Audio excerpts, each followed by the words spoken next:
Okay, among other things, a new school year means some new chances for your kids to catch some nasty bugs at school. So how do you keep them healthy? What vaccinations do they need? And what about the flu season this year? Dr. Steve Sorsby is the Regional Medical Director for US Healthworks, and he joins us live to answer all of our questions. Thank you for being here. Good seeing you Dr. again. Steve, great to have you on the show once again. Let's start with the vaccinations. The swine flu has really kind of changed the vaccination outlook. Break down what parents need to know for this season. Well, the first thing is, of course, all the children need to have all of the standard vaccinations they should get anyway. The MMR, they should be up to date on tetanus, all those standard vaccines.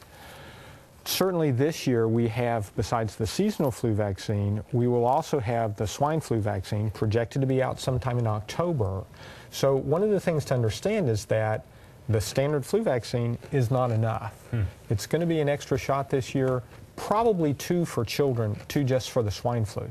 Okay, that was going to lead me into my next question. The flu season can be pretty busy for all of the doctors across the country because of swine flu on top of the regular flu. So how bad could this fall possibly be?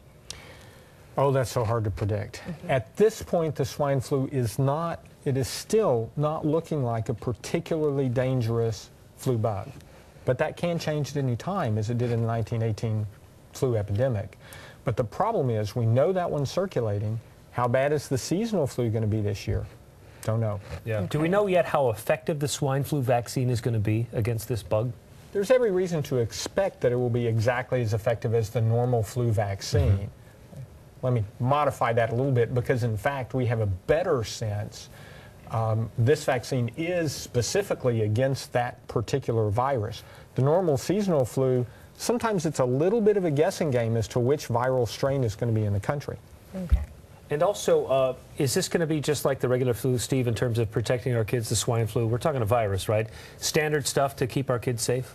Correct. And far and away the most important thing is hand washing. Okay. There was a study done some years ago in which a school system split their kids into 2 groups. So one 3rd grade classroom washed their hands twice a day. The teachers just took them, had them wash their hands. The other 3rd grade classroom just did their usual stuff. The hand washing classrooms, half the rate of absences. Wow. And okay. that's only twice a day. That's just twice a day. Wow. Okay, so what is the best way to keep your kids clean? I mean, we've heard the cliche that classrooms are like petri dishes. Antibacterial wipes, antibacterial lotions, hand washing with regular soap. What is the best way, or is it all of the above? Realistically, hand washing works as well as anything else. Yes, you can get some benefit from doing antibacterial wipes, but the most important thing is the mechanical action of washing your hands. It just cleans things up. Okay, so we have been asking all morning from our viewers what are questions you have for Dr. Sorsby. And Brent says, how many shots of the new swine flu vaccine should I take a year? A year. Okay. It depends on how long the swine flu is going to be around, for one thing, but at this point the recommendation is that children who've not been previously vaccinated get 2 shots. It appears that for adults it's going to be a 1-shot regimen. And then we'll check back in when? Next fall probably then for the next new type, if it's still going around? If it's still going around. Chance is good it will have died down by then. Most of the population, much of the population at least, will have been exposed if this flu season looks like we expect. So Steve, how is it that doctors, every time I go see the doctor, I'm amazed that the receptionists and the doctor's staff aren't sick. How do you guys stay healthy when the sickest of the sick people come into your office? Well, for one thing, I'll tell you, in medical school, we all get sick. We stay sick because we're continually being exposed. Wow. We have an immune system that's been exposed to most of the normal viruses. That helps. But also, we wash our hands all the time.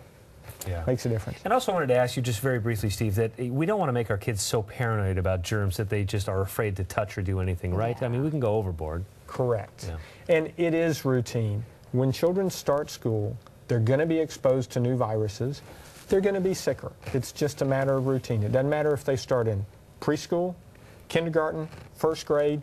If they're homeschooled till high school, their 1st year in high school, they'll be sicker. Yeah. Okay. Great advice, though. Dr. Steve Sorsby, thanks for coming by. Doctor. Good to see you again. I just washed my pleasure. hands. Yeah. You're good. You're safe. Thanks a lot, Steve. Thank you.